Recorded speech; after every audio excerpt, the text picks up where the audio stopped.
The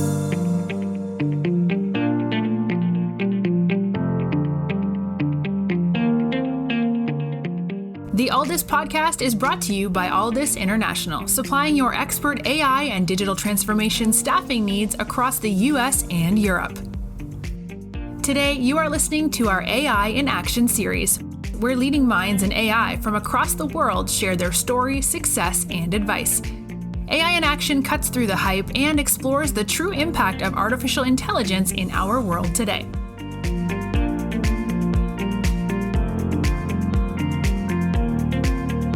You're listening to AI in Action. I'm your host, JP Valentine.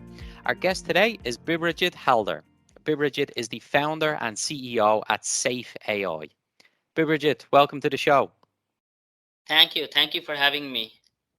Oh, it's our pleasure. Bibhrajit, let's start with yourself. Can you give us a bit of a background of your journey in technology? Just 2 or 3 minutes from where you got started to what's led you to where you are today as the founder and CEO at SafeAI. Absolutely. My name is Bibhrajit Halder. I have been doing what we call autonomy or self-driving for 20 plus years. And the way I say it, if it is not still cool, I probably will go find something else to do after doing for 20 years. So I started off back in early 2000. Really think about the autonomy, started off with what we call in US DARPA Grand Challenge. Defense was doing it autonomy back in their backyard, if you will. They said, can we do it in the commercial world? That is what the DARPA Grand Challenge early 2000. I was part of that during my grad school. So I was doing my PhD, part of that, super excited, great project. And actually my PhD was on autonomy, how to make the vehicle autonomous. When I graduated, as you can imagine, that heavy industry, constrained environment use case was looking at it for almost 5-6 years, that how can I make our industry autonomous? I think mining picked it up back in 2008, 2009, where they want to make this big, huge vehicle, think about a big truck, completely autonomous. So I was with Caterpillar for 7 years, really working on that project. And my background is in all the software and all that AI stuff. But really, my biggest learning is that how do you take such a complex technology and move it to actual production and run it? Then I moved to, I think about 2015, I actually moved to a self-driving world. I was leading the autonomy for Ford in Bay Area, Silicon Valley. I was at Apple leading up their autonomy software side of it before starting in SafeAI about 4 years ago. Thank you, Bibhrajit. Really appreciate that background. And one of the first questions that springs to my mind from hearing your background is just how long automation in transport has been a conversation. If you've been doing it since 2008 in Caterpillar, it'd be great to learn about the evolution of the technology, which I'm sure we can get to in a minute. But I want to start with talking all about SafeAI. So you launched your own business in 2017, SafeAI. What was the mission of the organization? Absolutely. So at SafeAI, what we do, we make the equipment, truck, dozer, loader, that we used for the construction and the mining industry and make them fully autonomous. So we take the existing vehicle, we retrofit that, make it fully autonomous, no operator in the cab, and give it back to the end user. Why we do that? I think it makes the overall operation, whether it is a construction site or mining, much more safer. You take the human out of the unsafe area and put them into safe area. Productivity is about 20% improvement. That's fundamentally changed the way we will build and we do the mining. And the third thing is the reliability. So that's really, so our mission is to make this technology accessible to everybody in the mining and construction industry. Obviously, Bibhrajit, you're leaning heavily on your years working in autonomous technology. Can you give us some insight into the advancements of this technology from where you first started to where it is now? And then we can talk about what's next in the years ahead. Absolutely. And I think you mentioned, right, early 2000, autonomy is actually going on since 90s. I think a lot of people probably doesn't know that there was Caterpillar had an autonomous truck at their backyard in 1995. Obviously, they were a bit ahead of their time, both from the technology and commercial point of view, but it's going on since 90s, if not before. I got in about 2000. So first 10 years, the way we have done 10 to 12 year, way we have done autonomy, what we call a traditional approach. What I mean by traditional approach is that the new way of doing AI, the deep neural network, was not available around that time. So if you want to think about autonomy timeline and AI deep learning timeline, there was a critical paper came about in deep learning about 2006. And by the time it was 2014, the new way of doing deep learning was out. And that really fundamentally changed the way autonomy get done. So when I was doing 10 years ago, I think it was a lot of handcrafted. We only had LiDAR. We didn't have any camera to really process and use it. We only rely on GPS information. We could not do what we call map-based perception or map-based localization. We were relying on cloud solution a lot. All those because we didn't have all the processing unit that we need on board. Now you fast forward that to, let's say, 2017, 2018, three things happen. One is that the compute platform that is available, think about NVIDIAs of the world, the GPU and all that, that just fundamentally changed the amount of processing you can do on board. Second thing happen is that the AI become the way to do it. And we'll talk about more what AI played two role, because when you think about autonomy, you want to see what's going on around you. So that's perception. AI just play a critical role. And the second thing you want to do is that when you see what around you, you make a decision how to go about it. Again, there's a different type of AI called reinforcement learning that plays a critical role. So that really matured autonomy significantly. And the third piece that happened is that all the ecosystem, the sensors and hardware, everything got so supremely better than what we had before. All just make this whole ecosystem in a fundamentally different level, if you will. So Bibhrajit, you talked about the evolution of AI over those years and where it is now. Focusing on SafeAI specifically, can you give us some insight into what it's like behind the scenes to be part of the AI team, how you guys are utilizing the modern versions of AI, whether it's machine learning, computer vision, automation, things like that? What's it like behind the scenes and what's a typical project that you're working on? Absolutely. And I think just to kind of we coined this whole, what we discussed, that we call it autonomy 1.0 and 2.0. So really, if you kind of zoom out first, say that, okay, what we are doing is that we are bringing autonomy 2.0 to this heavy industry. And the benefit of that is that if you think about any technology, when it comes out at the beginning, it's always going to be more expensive and less. You pick anything that you use, let's say your mobile phone, if you think about 90s mobile phone versus 2010's mobile phone, the features are just significantly different.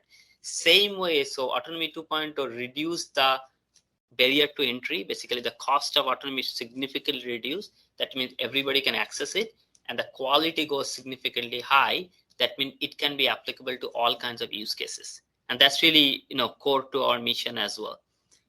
Take that. What is that 2.0 doing it inside? What is the kitchen side look like?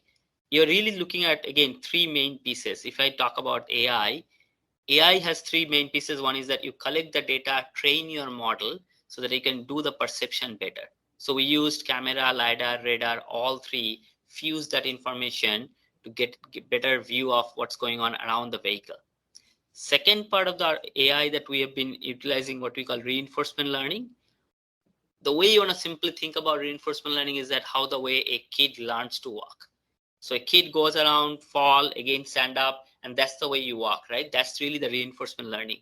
So if you translate that into autonomy world, that means an AI algorithm running around when you are driving this vehicle autonomously, doing certain work, it is actually learning real time what you are doing well and what you are not. That means it is continuously learning and improving itself. I think that second part is the critical part. You are listening to the Alldus podcast. When you're looking to scale your team, or if you are interested in showcasing your company in a future episode, reach out today. Or if you're in the market for a new role, visit our website to view open positions, www.alldus.com. Bibhrajit, I want to spend a bit of time now talking about the growth of SafeAI over the last 4.5 years. Can you walk us through what the journey has been like from when you first decided to set up the company yourself, and some of the early steps in growing the business to take us to where you're at today? Give us a sense of the size of the company and just how successful things have been over the past few years. Absolutely. So we started back in 2017. One of the things we were pretty focused from day one is to actually go after the end user, which is the mining company, the construction company, the GCs, general constructor, really understand what will help them the most. And we are very fortunate. And since then, we have a three couple of major customer, and I think we can talk about one of them in public. We made an announcement. So one of the GC we have been working is called Obayashi, one of the largest general constructor in Japan. And we have been working with them for the last 3 years, and we have multiple customer. But using them as an example, what we have done, they used something called a haul truck, about, let's say, 25-30 ton haul truck, to move material from place A to B. The kind of project they do, think about building a dam or building a bridge. So there is a lot of material movement happen with the haul truck. So one of the project we have done with them is to take this truck, retrofit that truck completely and make it autonomous and make it ready for their application. And we actually successfully completed that literally early in last year. We have done that, and now we are pushing that into production phase, which is a great success in that world, if you will. And not just in the construction world, we have also done several other different equipment autonomous, both in US and abroad, and some of them announcement will come. But so far we got amazing customer. We have been actually delivering that in a real site where the customer can actually use it. Which is amazing to introduce what is a short space of time in 3 years, to take it from taking a concept to customers to have it now being implemented and being used on mining and construction sites is phenomenal. When you look at the potential future use cases for SafeAI and its technology, what are you most excited about for the next few years ahead? So I think one of the things we are most interesting as we are in deploying this solution in the customer side is that the amount of use case and amount of benefits that we can give it to the customer. Just to give you one example, in a construction project that we have been working on, if you will. So by use of autonomy, you can save 20% of productivity, and actually at the same time save 20% of your time. So improve 20% productivity and save time. I think a number of use cases you can apply, and the amount of effect you can have overall is just significant. I think that's really and we are sitting on the tip of the iceberg. So that's the most exciting part. When you are deploying one truck or one machine at a time, the amount of opportunity that we have in front of us to make a significant impact in that industry is just literally mind-boggling. Like we're sitting on the tip of the iceberg currently.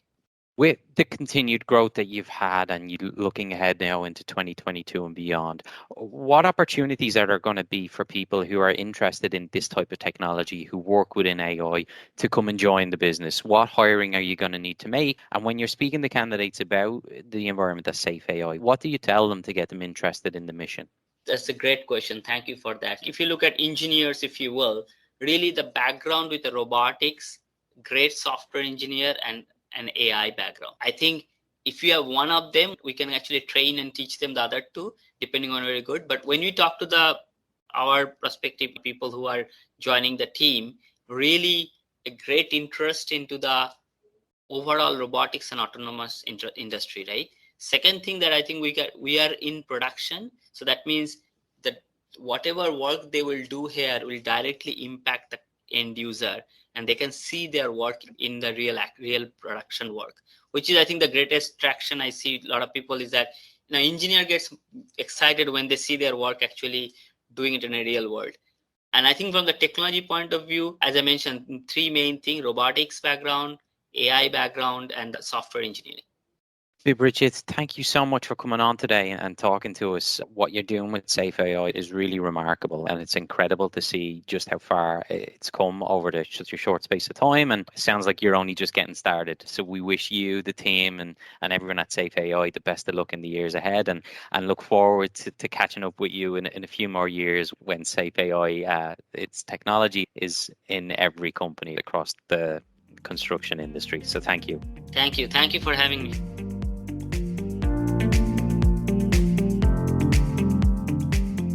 Thanks for listening to this episode of the Alldus podcast. If you enjoyed today's episode, don't forget to subscribe, rate, and review. We are available on Apple Podcasts, Spotify, and any Android podcast of choice. You can also head over to our website, www.alldus.com, to listen to more podcasts, view our open roles, and stay up to date with industry news. Thanks for listening, and stay tuned for more great episodes coming very soon.